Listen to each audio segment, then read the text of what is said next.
Mga kababayan, magandang araw po ng Lunes, September 1, 2025. Unang bagyo na mabubuo ngayong September, inaasahang magiging malakas dahil sa epekto ng habagat or southwest monsoon. Hindi naman ito nakikita na potensyal na tatama sa kalupaan ng Pilipinas or Philippine landmass. Kung bago ka lang kaibigan kabayan, huwag mo nakakalimutan na i-like at i-subscribe ang ating YouTube channel para lagi kitang ma-update sa ating lagay ng panahon.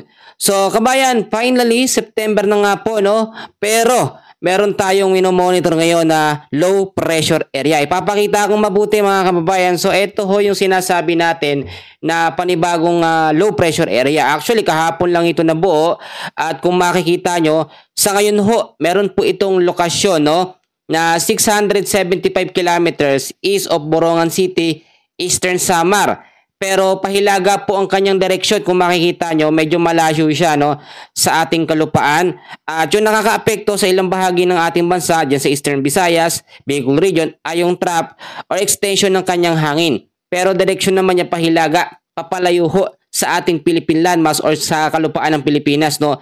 At ang habagat naman, no, southwest monsoon ay patuloy pa rin nagbibigay ng sama ng panahon sa kalurang bahagi ng ating bansa. Ayan yung hangin na yan, kung makikita nyo, habagat ho yan or southwest monsoon. So balikan natin itong LPA at itong habagat. Alamin muna natin yung forecast weather condition natin. Ngayong araw po ng Lunes, no, sa Bicol Region, kasama po dyan ang ilang bahagi ng Eastern Visayas, Aurora, Nueva Ecija, ilang bahagi po ng Bulacan, Quezon, Rizal ay patuloy po makakaranas ng maulap na kalangitan with isolated rain showers or thunderstorm. Meron ding mga scattered rains pagdating po sa hapon o kalat-kalat na pag-ulan. Dahil po yan sa habagat or southwest monsoon, itong habagat na yan, no, ito talaga nakikita nyo yung pag-ikot ng hangin, circulation niya. Ang hina lang naman ito, actually 30 kilometers per hour.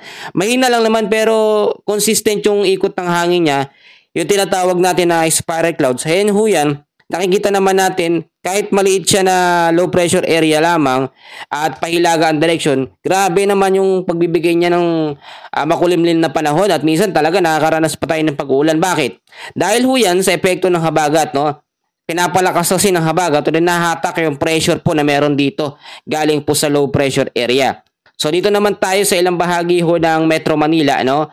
Marami tayong mga kababayan dyan nag-aabang. Ilang bahagi din ng Mimaropa, Zamboanga Peninsula, Camiguin, Surigao del Norte, Dinagat Islands, ilang bahagi po ng Visayas, at the rest po ng Central Luzon. Kasama din dyan ang ilang bahagi ng Calabarzon ay patuloy din po makakaranas ng cloudy skies with scattered rains and thunderstorm dahil naman yan dito sa habagat or southwest monsoon. Alam nyo yung habagat, hindi na talaga to humina-hina. Kasi nga naman yung nakaraang bagyo, pinalakas siya. Pero ang mangyayari ngayon, alam nyo, mas maganda ho mga kababayan.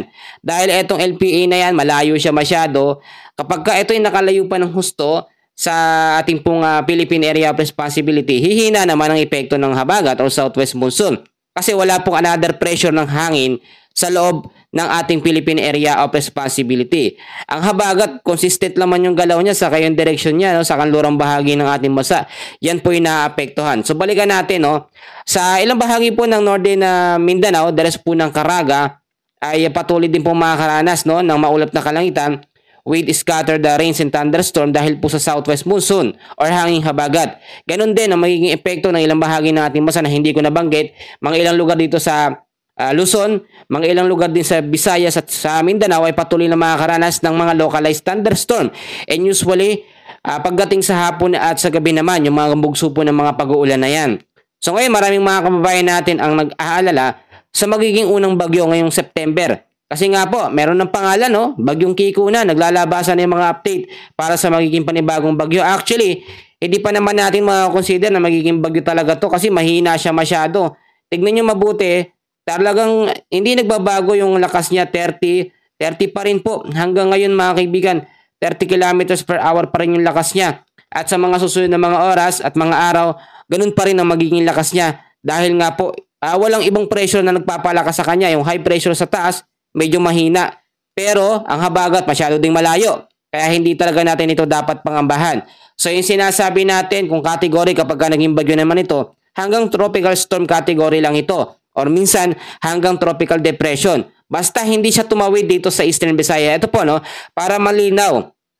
Kapag kami nabuo po dito sa may silangan po ng Mindanao na low pressure area or malapit dito sa Eastern Visayas at tumawid po dito mga kaibigan sa kalupaan po ng Quezon Province, no, ay magiging malakas siya dahil sa habagat or southwest monsoon. Kagaya yan ng nangyari kay Bagyong Jacinto. Dito ho nabuo mga kaibigan, nakita naman natin, malakas at naging tropical storm category ho talaga siya. Pero sa sitwasyon ngayon ng low pressure area, inaasahan din naman natin na malulusaw ito, no? Kapag mas humina pa. So ayun, ito yung nasa low chance na magiging isang ganap na bagyo, no? Within the next 24 to 48 hours. Pero pinapaalala ko ho, hindi natin inaalis yung mga posibilidad, no, na pwedeng mangyari. Kasi kahit mahina siya, pwede siyang mag-intensify.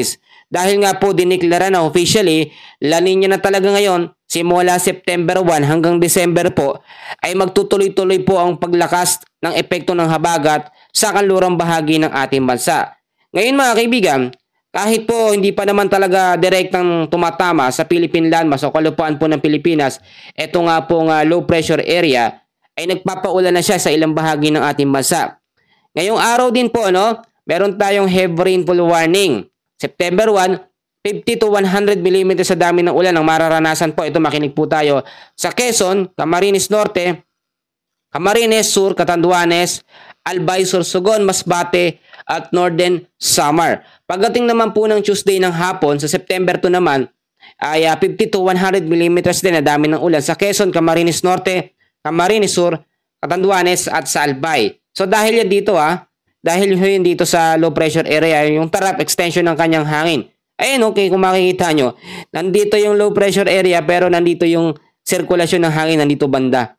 Talagang ibang klase ito. Ito kung ipanalangin natin na wag na maging bagyo. Kasi ang lawak, no?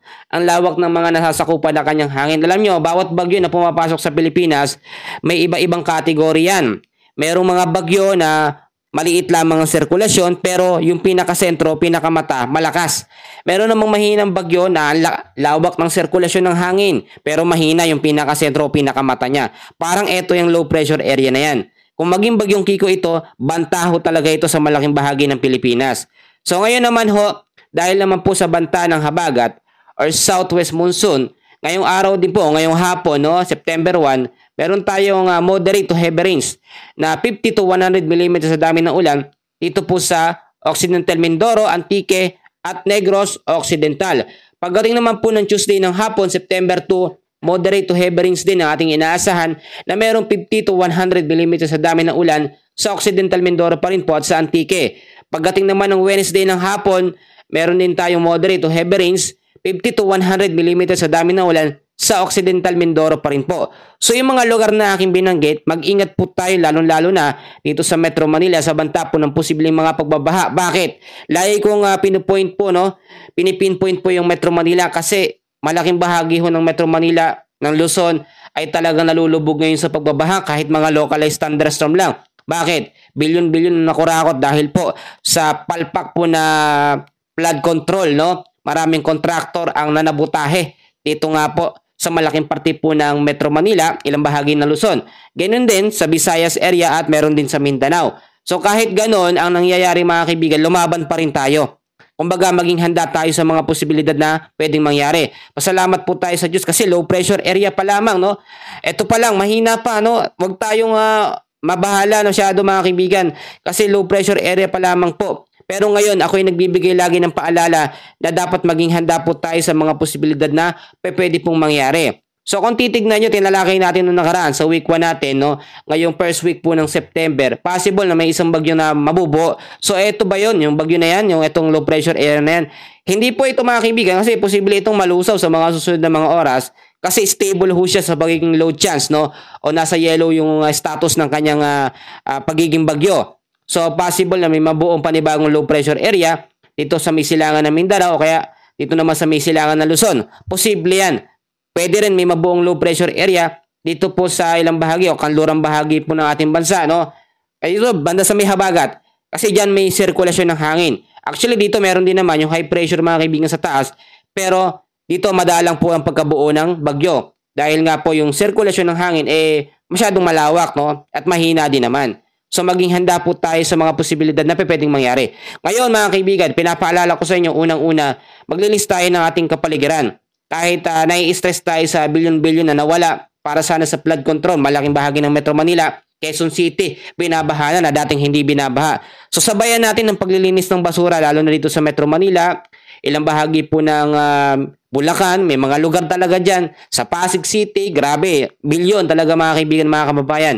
So pangalawang paalala ko, i-safety natin mga importanteng gamit. Dahil nga po, mahirap na magtiwala ngayon kahit mahinang ulan lang, bumabaha na talaga. Yung mga electric appliances para safety ang mga anak natin, yung mga dokumento, mga papeles na importante, i-safety natin para lagi po nakatago at hindi mababasa. Pangatlo mga kaibigan ko, mag-imbak na tayo ng sapat ng pagkain, no? Lalo na ngayong week na ito, simula Lunes hanggang po sa Linggo. Dahil inaasahan ng malawakang pag-uulan, no? Officially, nagsimula ng La Nina. So, yung kaya lang natin mga kaibigan na may stock na pagkain para hindi na tayo labas ng labas. At eto din mga kaibigan, idadagdag ko din na lagi kayong mag-antabay sa aking mga ibinabalita sa lagay ng ating panahon. So mas maganda kahit pakinggan nyo lang yung sinasabi ko. Importante na lagi tayong nakahanda. Kaya nga po ginagawa ko yung best ko sa pagre-report, no? Para mas maintindihan ng ating mga kababayan yung pinakamababaw lang na paliwanag sa lagay ng ating panahon. Lalo na yung mga taga Metro Manila, no? Malaking bahagi ng Luzon, sa Eastern Visayas, dito sa Visayas area, at sa Silangang Mindanao, ilang bahagi ho ng Mindanao. At panghuli, no, ay manalangin tayo sa Panginoon sa safety natin, bawat oras, bawat minuto, bawat segundo, dahil hindi ho niya tayo pababayaan. So ngayon, ititake ko ulit ang opportunity para makapagbahagi ng salita ng ating Panginoon. Importante na lagi tayong merong baon po na salita ng Panginoon. Kung kumakain tayo ng pagkain, dapat kumakain din tayo ng salita ng Diyos. So narito na po ang ating Bible verse of the day. Sa Lucas chapter 12 verse 15, narito po ang sinasabi, mag-ingat kayo sa lahat ng uri ng kasakiman, dahil ang buhay ng tao ay hindi nasusukat sa dami ng kanyang pag-aari. Amen po sa pagkabasa ng salita ng ating Panginoon. Napakalino naman po, no, nang sinasabi sa salita ng ating Panginoon na mag-ingat tayo sa lahat ng uri ng kasakiman. So ngayon, nangyayari ba yan sa atin dito sa Pilipinas? Well, totoong nangyari talaga. No? Issue ngayon, yung tulad na lamang yung korupsyon, no? Ang dami.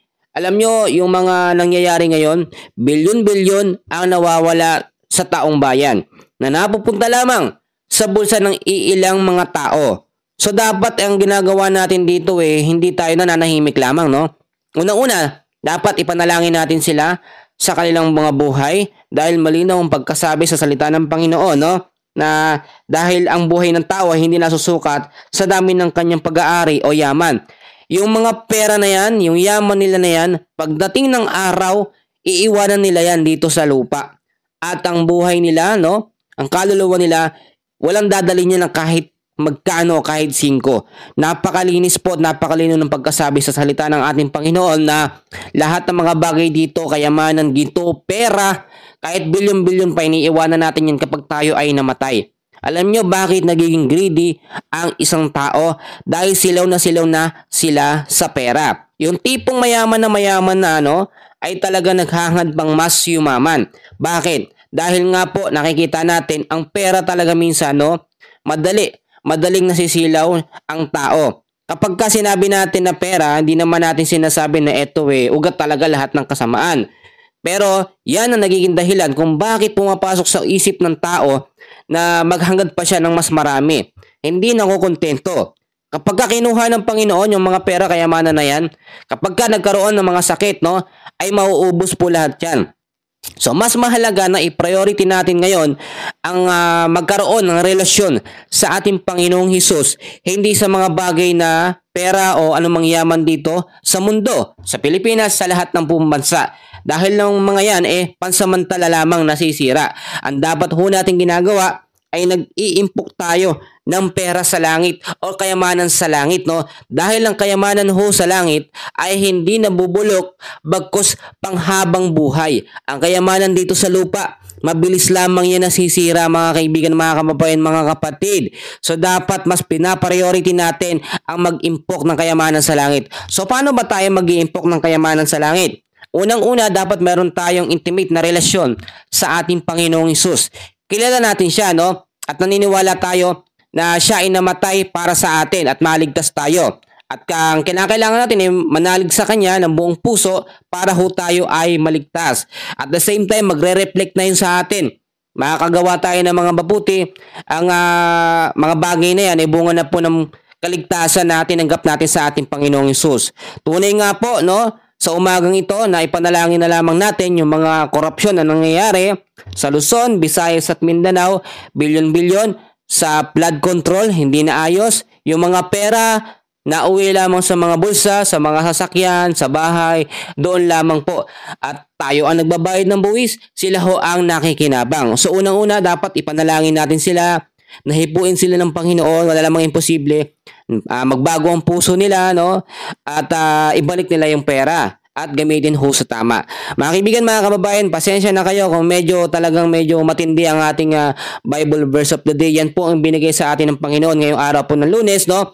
Dahil na rin po sa nangyayari sa ating bayan o sa ating bansa. Yan muna ang update natin ngayon at Bible verse of the day. Maraming salamat. God bless po sa inyong lahat.